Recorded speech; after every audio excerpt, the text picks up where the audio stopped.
I'm from Israel. I'm not hot in Israel. I never had a boyfriend. Never. I'm 30. I never met a guy that was like, hey, let's hang out more than 2 months. So like to be hot, I used to think that I gotta move to Norway or Finland because there I'm exotic, right? But now that I live in New York, aren't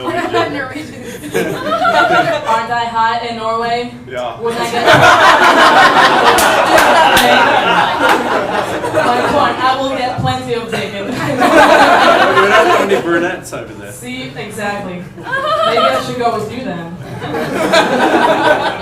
Alright, this comedy show already paid off. So that's what I used to think, living in Israel, I gotta move to Norway to be hot, but now that I live in New York, all I gotta do is take the D train. It's fucking express to Harlem.